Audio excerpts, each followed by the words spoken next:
7:08, okay. And I would just pick up the agenda at item H.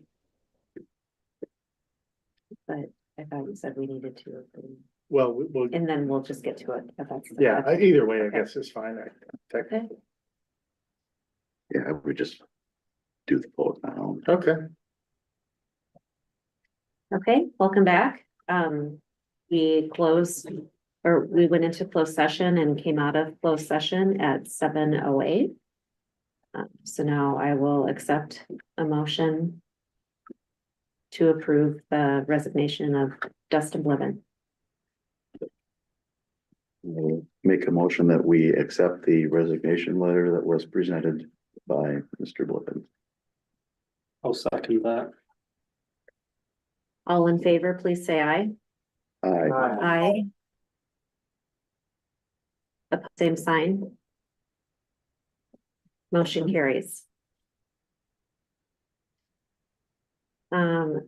We will resume, or next, go back up to item H, which is approval of MOU with the Iowa Department of Management for Cybersecurity.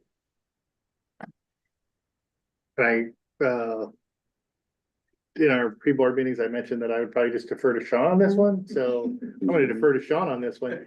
The questions are, have we done this before, and is this required, or it's free? It's free, we've done it before, this is a second allotment that they've given us. It's 15 licenses for their EDR, their endpoint detection response. They want us to put it on our most vulnerable people's computers and our most vulnerable servers. And they basically help manage security threats on those devices. We've had it for the last 2 years. We did an MOU 2 years ago. This was free then, it's free now.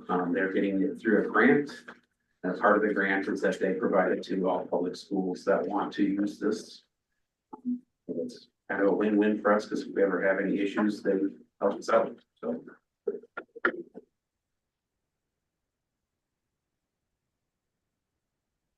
That's great. I'll make a motion that we approve the MOU cyber security. I'll second. Okay, any further discussion? All in favor, please say aye. Aye. Aye. Opposed, same sign. Motion carries.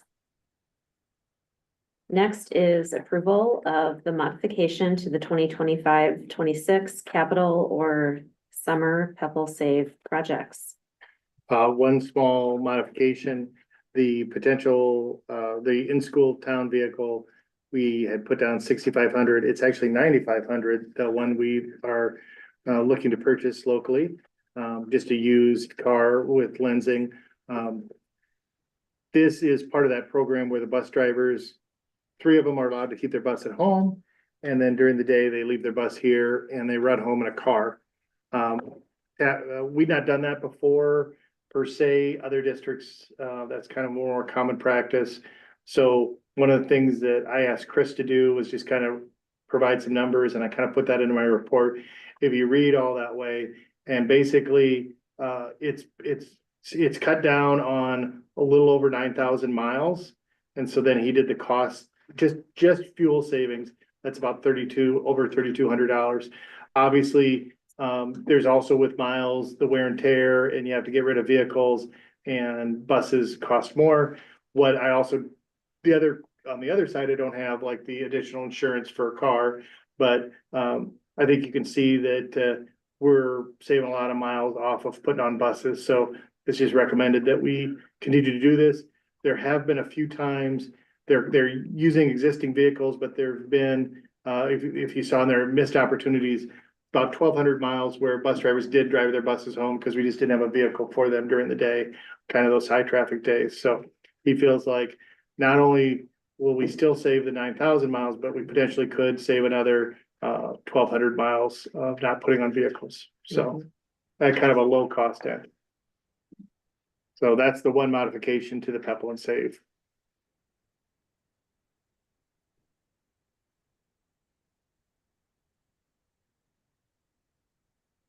which we'll need a motion. Yeah, we did it, like, we should have just estimated a higher number there. Yeah, yeah. I would move that we approve the revised budget figure for the one line item in the Pepple Safe projects. I'll second. Okay, hearing a motion and a second, any further discussion?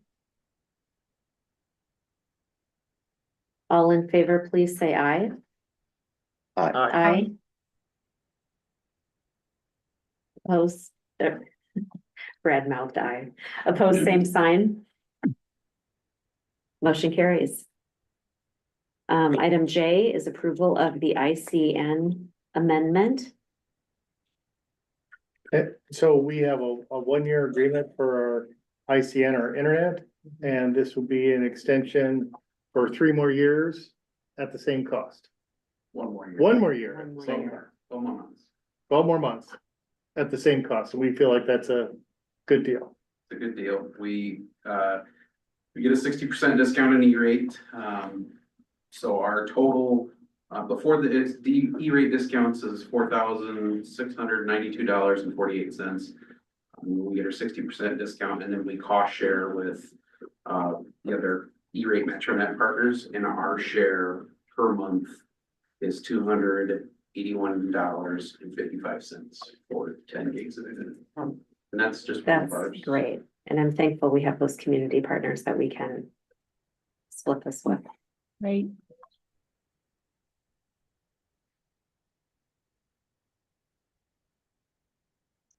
Brainer. Agreed. Agreed. Well, I'll move to approve the item J, the ICN amendment or ICN internet agreement. I'll second. Okay, I hear a motion and a second to approve. All in favor, please say aye. Aye. Aye.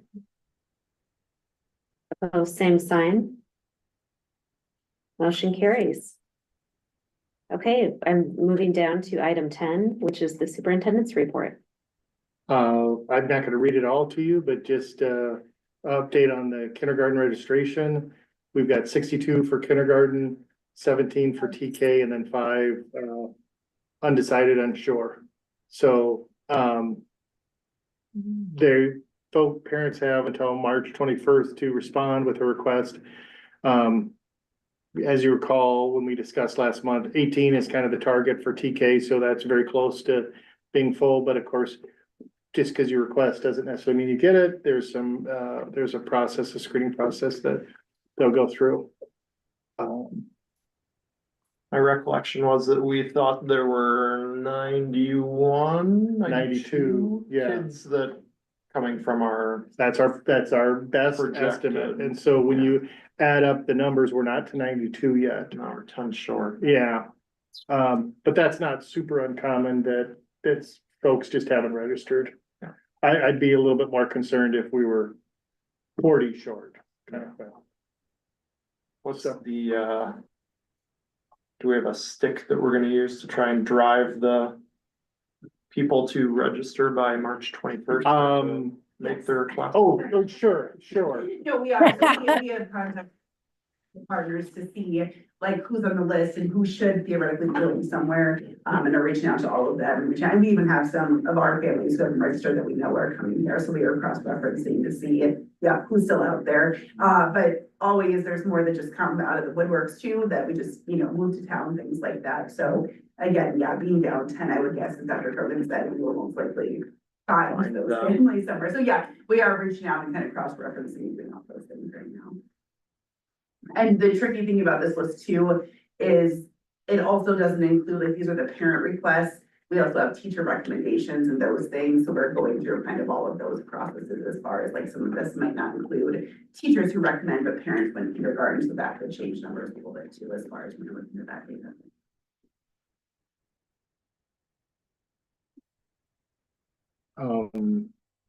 So moving on, last month I sat here and we'd only had 1 snow day. And I was reminded that I might be jinxing it, weather related. You We had a did snow not, day the very you did next day, not. Yeah. the very next I day. am aware, I did look at my calendar and, the best part of that was, actually it was on Wednesday, because Tuesday night I was at Lions and we were having our Christmas party and the performance was the Madrigal Singers. And I had made a comment after they were done. I said something like, oh, this is fantastic. They performed for Rotary at lunch and Lions, and I think they were better. And I said something to the effect of, maybe it's just the excitement of all the schools scrolling on the bottom of the screen. And one of the students said, hey, we'll do an encore if we don't have to have school tomorrow. Which I didn't take the student up on, but I was like, that guy could have been a hero, because he could have been Right. our encore caused the no school. That was a really cold day. But just so right now, our last day is Wednesday, May 29th, and that's 2 days after Memorial Day. So we could maybe have more discussions in April about the calendar. I just kind of let you know where we're at. Actually, Wednesday is May 28th. Oh, well, there you go. I gotta look. Teacher in service is on Oh. Thursday, the 29th. Yes, thank you. Yep. So, the other thing that's not in my report, but, I sent a note to the board about, the school, tax rate will be published, I think, coming up shortly. And, it's very difficult for us to set a tax rate when we don't have SSA set by the state.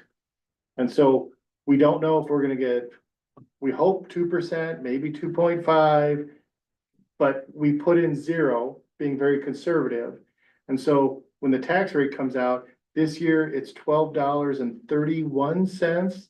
And so 86 cents more than that is about 13.17, 13.18. Well, instead of 13.17, we have a tax rate set at 13.55. So just understand that people are gonna be concerned about that. The board is always allowed to reduce the tax rate, but we're never allowed to increase the tax rate. And our problem is, as soon as SSA is set, we'll know what our tax rate is, and we've got a target tax rate. But because of the new laws of publishing, we had to get something out, and Kathy and I decided to be more conservative, knowing that we could reduce down. But if someone asks you a question and says, wait a minute, you're way more than I promised, I would say, well, unfortunately, we had to set a tax rate without knowing what SSA was. Which is the responsibility of our elected Iowa legislature. We are required to actually meet a deadline. They are not. Right. Yes. And we need to plan and conduct school next year, which costs a lot of money. Well, and the big thing is we've got all these requirements with publishing our budget, and we had to get it in March 4th was the deadline. Yes. And so, them not having SSA done by March 4th really put us, behind the 8 ball. And then, of course, with our guarantee to the taxpayers, yeah, it's just a frustrating situation, and we can shout as many times as we want, and get the information out that the board has the ability, can and will reduce down after SSA is known, so that we hit the 86 cents guarantee.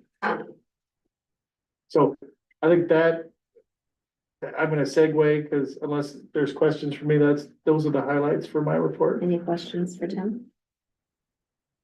And to echo what Mr. Truman said earlier, Kathy has the patience of a saint. And thank you for carrying on with your role the best you can without having all of the information. Yeah, trying to assist him in trying to buy all the textbooks now through the concurrent enrollment and PSEO, so. Right. I was looking at the Decorah all funds revenue and expenditures. And with the budget, I'm gonna kind of highlight the management fund. If you look at it, the very first month, we make our premiums, so we're spending about $740,000. But still at the end of the month, we're at $573,000. So we've ramped up the management fund. So this next budget year, we're looking at taking some of that money and putting it towards that debt service. So that's part of that balancing act, that we're still walking the line and trying to figure out, what are we gonna do? Our debt service balance is around 300,000, so we're gonna look at using that too. So if you've got a $2 million balance, we put 1.8 into the debt service. A $300,000 balance, but we could make a debt payment of 2 million, Right. but will only cost the taxpayers 1.8. Right. Yeah. Right. And then I also included the electricity, and utility. Yeah, thank you for including that.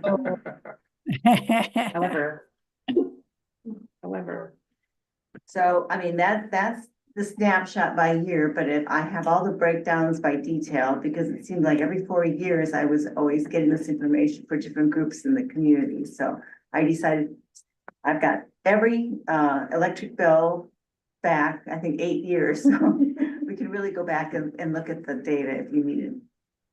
well, thank you for sharing this, Kathy. Yeah, We we're certainly finally have able to reform. compare apples to apples for the first time in quite a few years. Mhm. Yeah. Yeah, because in back in 19, you look at adding more kids and staff, so then it did change a little bit. Mhm, Mhm. mhm. And thank you for doing that, Kathy. You're welcome.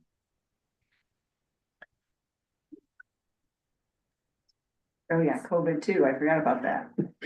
Right, That lovely COVID. right. Okay. Does anyone have specific questions for Kathy? From the financial report or the energy audit? Or the energy bill spreadsheet? I'm making an assumption. I haven't actually done the math here, but some rough numbers in my head. It looks like we're gonna come out. Electricity bill is gonna be higher this year than it was last. Just about even.